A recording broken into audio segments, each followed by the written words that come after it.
All right, guys. Well, let's welcome Max Cavalera back once again to the Talk Toomey podcast. Max, how we doing today, man? I'm doing good, man. Getting ready to get back on the road. Get another run before the end of the year. Full on working on the new Soulfly right now. So yeah, things are busy, man, here, but it's good. It's good. It's good. The busy. I welcome the pressure. It's cool. I like this kind of atmosphere. Yeah, you're definitely one of the busiest men in metal. I will know. You can never get away from that. It's not that I try to be. I just happens to like metal so much that I think I gave that impression that I'm always working. But they say if your work is what you love, then you never work a day in your life. I kind of heard that somewhere. So something like that. Yeah. I mean, I my whole life, man, since I was a kid, all I wanted to do was play music. That's why I quit school and decided to do this. And I just really truly love everything about all the phases of it, whether studio or live playing, going on tour, festivals, doing the cruises like we're doing with the Lamb of God cruise, Headbangers Ball. It's all part of it, and I always get excited. It's like I'm a little kid, I get all excited, get nervous before the show. It's insane. Like that should have been done a long time ago. Right. But I still I'm really pumped for this tour and for the next Soulfly because they almost like both of them are somewhat infused together. Because we just came from a European tour where we play a lot of older stuff and it was a crazy reaction. It was a great reception. Play stuff that we never really played before, like Bumbleclaw, a lot of stuff from the first record, which you are very familiar with. Oh, yeah. Soulfly 1, Primitive. We also play a lot of like Boom, Bring It. And that kind of revamped I kind of found myself thinking, wouldn't it be cool if I did a Soulfly record that, in my mind, would be the record that I made after Primitive that I never got to do it because I jumped into Soulfly 3 with other ideas.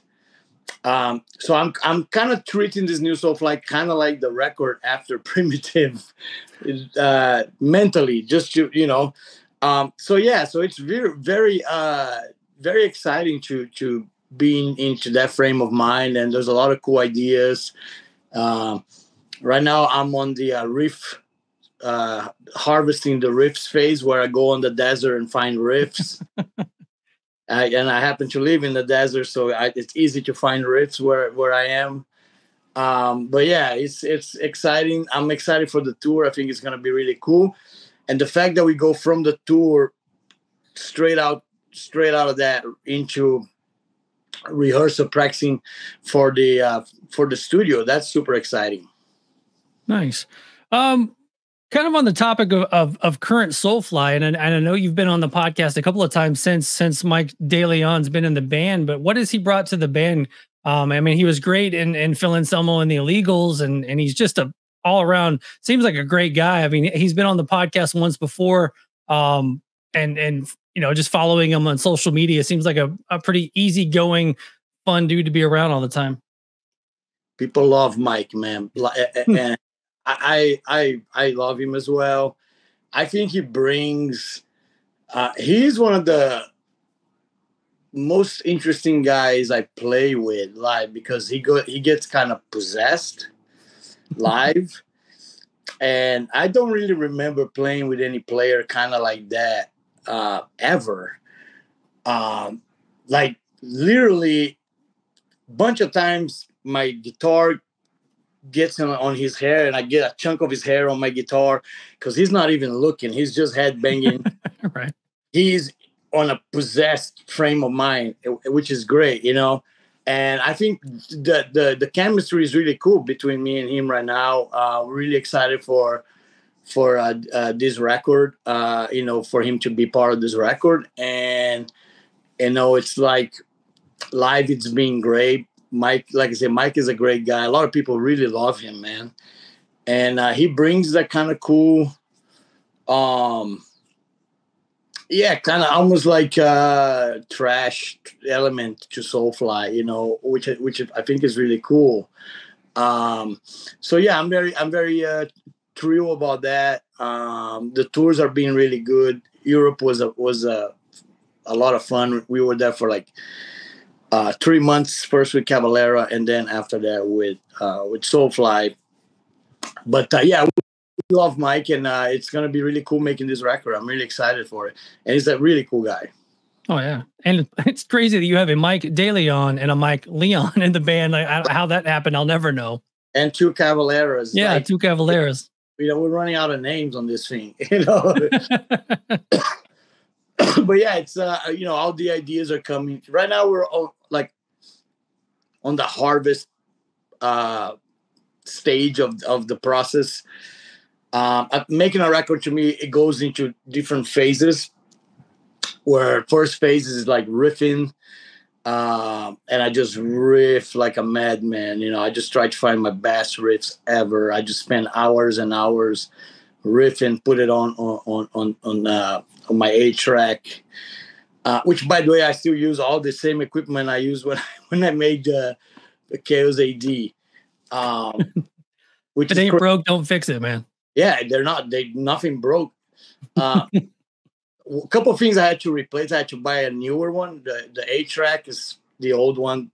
It did stop working, but I replaced with the same one. I just found a used one on eBay and bought it. And actually, I think I bought 3 just to have 2 backups, and I still got one back, put it away somewhere in case that one breaks. I'm really old school when it comes to things like that. I love the process of the analog way of thinking. You know, you put a drum machine first, and then you put the guitar tracks, and you kind of making these demos, and from that on you take to rehearsal and start jamming with the guys, and then eventually we you know, find ourselves in the studio somewhere. We don't even have that part figured out yet, but I think it's gonna be really cool. It's our 13th record. So wow. It's a superstitious number for a record, you know. It's a good gap from the last one. It's been a while since Totem came out. And I've been very busy since then, touring with everything from Cavalera to Soulfly. And like I said, to me, musically, mentally, a lot of the record is a return to the early Soulfly vibe, and I think that's cool because in a way, by having Cavalera and Go Ahead and Die, I kind of like my extreme metal addiction is being fulfilled in that area. So I get to really go back to what Soulfly was in the beginning, which is this just crazy tribal invention, you know. And I'm really curious. This idea been jamming in my head for a while now, to combine tribal with death thrash too, which I think is kind of. I think it works. I really believe it works. I think I can make it work somehow. The energy of death thrash with the power groove of tribal together in a crazy way. So I am invested on that. I think that's going to be kind of like where I'm looking to make on this album, and whatever other crazy ideas come, I'll probably will go for it. But yeah, it's an exciting time. Exciting for the tour. Exciting for the Dana show, the Marquis, the Max Dynasty show that we're gonna have here in November. It's a bunch of Cavalera bands. In Tempe, Arizona, on the November 9. And that's like we're doing a one-off of Nailbomb for that show, playing the first record, and also Go Ahead and Die, also Healing Magic, also Insight, and Soulfly. As a full Cavalera, you know, maximum Cavalera night. Yeah, it's like a family reunion that night. it's almost like a mini festival, man. And I think that idea, if it works, we can probably try to do it again next year and try to make it big. Q. We can add Cavalera playing the Seppo stuff, make it more into like a smaller festival, and you can have also like younger new bands be part of it. That would be kind of the goal. Like this one is just like a trying. We're just trying this thing, see what happens, you know. But yeah, I'm excited for the tour. The majority of the tour is with I Hate God and Mutilation Barbecue and Skinflint, and it's mostly Texas and Florida. So yeah, I'm really looking forward to the tour and to make the new record. That's kind of where I am right now. But I love this idea of going back, revisit. Oh, yeah. We revisit the first stuff, the first album so much before the European tour that almost make me appreciate them even more. I like those records, but I didn't know they were that powerful. You know, sometimes you just get caught up in the moment and you don't really understand. Like, I think if we would have dropped Soulfly 1 right now, it would have been crazy. It would have been nuts, you know? And I like that motivation to try to make the record that would be the record that I never wrote after Primitive. I get to do that now, you know? So that's pretty exciting. Yeah, I mean, honestly, Soulfly 1, when that dropped back when it dropped, I thought it was perfect timing for everything in the music business, kind of, the trends and the way everything that I was listening to, man, when that Soulfly 1 came out, man, that was an amalgamation of kind of everything going on at the time. Plus with all the special guests on it with Burton and Fred and, you know, everybody that was on the record and stuff like that too. Yeah. And that record is balls out heavy too. It's heavy. Oh, yeah. No, it's still like when I listen to stuff like No Hope, No Fear, and Tribe, and No Fire, and even Primitive, which, if I'm not mistaken, I was talking to Monty at Nuclear Blast. He said Primitive is about to be gold in America. Nice. Well, so that era was really cool. The Primitive also had a lot of guests, you know. Don't know if I'm doing that many guests on the new Soulfly. I haven't thought that far ahead yet. Maybe that might be kind of cool to do that all over again. I'm not there yet, but as far as just as far as the excitement of creating a new band at that time was it was all new, and it was like it's a mix of fear and excitement that's really weird, really crazy. You know, you really don't know what's gonna happen. Nobody has a crystal ball. We didn't know that that's gonna work out. You know, especially coming out of Sepultura Roots record was a big record, but looking back now, I thought that was the best record I could make was Soulfly 1. Yeah, was the right record to make. And I just kind of like embraced this challenge and nothing against Soulfly 3, and I think Soulfly 3 is a cool record, but I just think I kind of got off track a little bit, and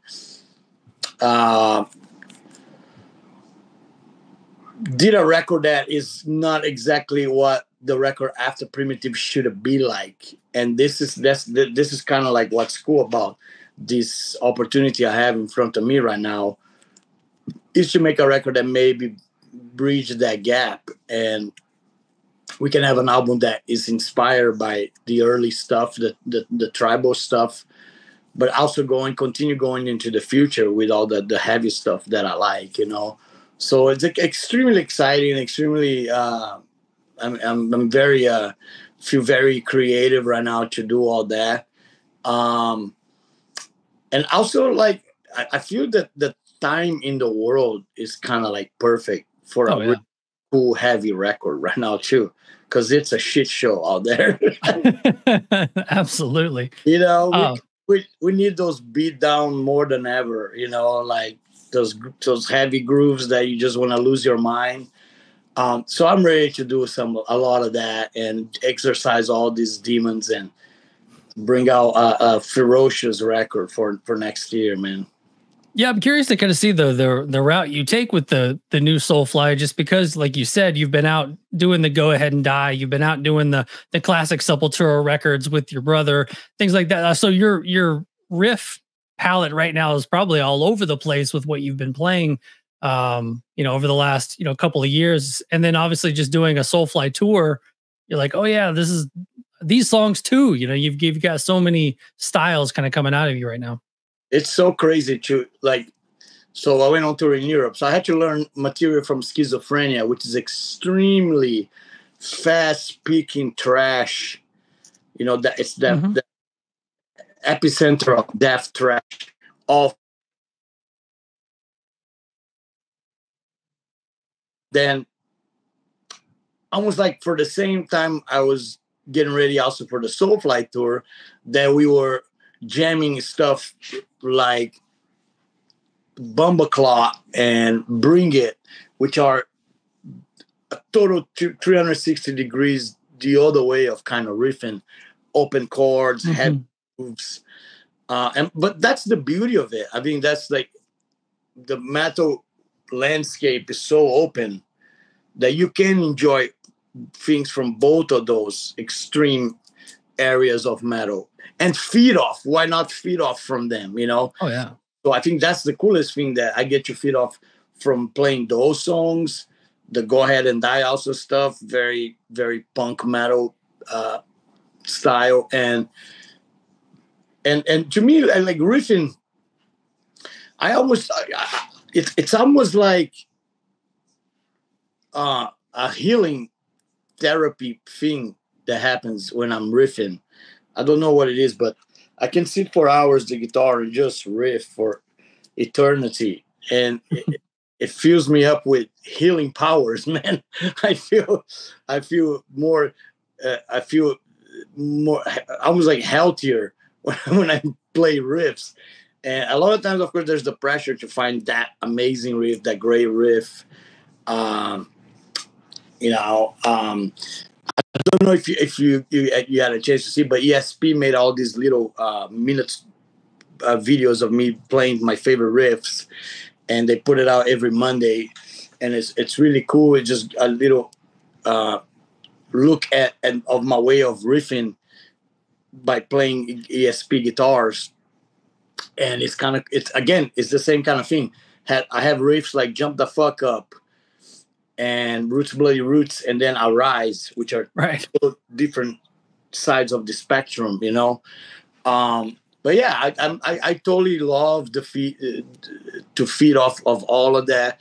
You know, it's amazing to have this kind of career, 40 years plus, and I've been blessed with, you know, be able to physically still doing it, and not just do it, but enjoy doing it. Love for doing it. You know, like a lot of people lose through the years. They just lose the fire. They don't want to do it anymore or whatever, you know. Unfortunately, you know, and very fortunately, I'm not like that. I get super excited to go on tour. I see every record as a challenge to try to make my best record ever. No matter what it is, it's always there. It's a chance. This is another chance to try to make something, you know. And to me, again, taste is such a it's such a weird thing, right? Like some people like this, some people like that. Some people will love the record, some people will not care much for it, and that's okay. You know, it's not. You know, you're not trying to please everybody. I think the biggest in metal, I think there's only scenes in metal, and I think like the biggest scene is to be dull. You know, so I try just not to be dull. That's why I keep it as busy as I can, as productive as I can. But yeah, I embrace that challenge, and I think every time you make a record, there's an opportunity to put something down on tape that is gonna make an impact on the metal world somehow. Like some of the other stuff has done through the years. It's great. It's a great feeling to have that challenge and to go for it and to experience and to embrace. Even the pressure of it. Like, can you really make a record that can be the record that you would have made after Primitive? Like, I embraced that entirely. Like, yeah, let's do it. Let's fucking do this thing. So I've been working a lot with my son Zion on the drums. He's more excited than ever to be in Soulfly, which is great. I love that. I love that he's finally like all hands on deck with Soulfly, and he's playing his ass off right now, and it's very dedicated to the band. And it's cool, man. I like that. I like where we are right now with both Mikes and Zion, and I think it's gonna be fun. It's gonna be exciting, and I think next year it's gonna be real busy, but really cool. Nice. I know they didn't give us a ton of time, so I'll just wrap up with a couple of questions. On your riff tape, when you're sitting there, throwing out some riffs, how often do you like, man, this is an awesome riff, and then the next day you listen to it and you're like, what was I thinking? I feel like I do that a lot when I'm writing riffs. Get all stoked about a riff. The next day I'm like, what? That's not even kind of good. A lot of times I record something, I forget I even did it, and I listen to it. So it can be boring. I can be like, oh this is amazing. I have to use this. I'll be like, what is this garbage? I better erase this before anybody hears it. But yeah, real quick, the 30th anniversary of the first Korn record just passed a couple of days ago, man. I know you thoroughly enjoyed that record, and I know that they were big fans of you. You kind of influenced that record, and that record kind of turned in turn kind of influenced you. So what are your memories of 30 years ago of that Korn record coming out? Yeah, very nostalgic. I remember Dana coming home. Dana is, of course, Gloria's son that was murdered in '86, and Dana coming home with the promo of both record. Korn, I think, had one song promo, and he had Deftones. Oh, nice. And I listened to both. I have no idea who those bands are. I even joke about with Dana the names. Korn, that's a weird name, man. I don't think that's gonna fly. How wrong was I? But yeah, I love the music for real. Like, especially recording Roots and Soulfly 1. A lot of times in the car, going in the studio, going up in Malibu, I was blasting. Yeah, first Korn a lot. Deftones, Adrenaline, and I got to be part of the second one, Around the Fur, which is one of my favorite records of all time. Mm-hmm. That record is so good, man. Freaking good. So it's so killer. I still today I listen to that and just go, whoa, what a banger of an album. But yeah, the first Korn is the same. It's an incredible record. It has a lot of emotion, but it's heavy. It's balls heavy too. Like the grooves are fucking great. Great grooves on that record. And I'm happy. Like, again, it's so fun to know from them. Talking to Jonathan and talking to Fieldy, and they let me know that they were totally into Chaos AD when they made the first Korn record, and they listened to Chaos AD a lot. That's a beautiful thing, man. It's a beautiful thing. The music, the exchange of influences, and you feeding off each other to create music, and that's how it should be, man. And you should never shy away from being inspired or inspiring people. I think, forever. It's always would be cool. I'm inspired by stuff all the time. And I love the fact that my stuff has inspired a lot of other people as well. So it's definitely a great record. If people watching this have not checked out that record, go check that out. check out that. Check out Soulfly 1 and check out Deftones Around the Fur. That's a great way to start. There we go. And final question. Yesterday, while I was watching football, that Aiden Hutchinson injury, man, I don't know how you felt about your Detroit Lion there, man. That looked pretty rough. Yeah, it was bittersweet, right? Bittersweet.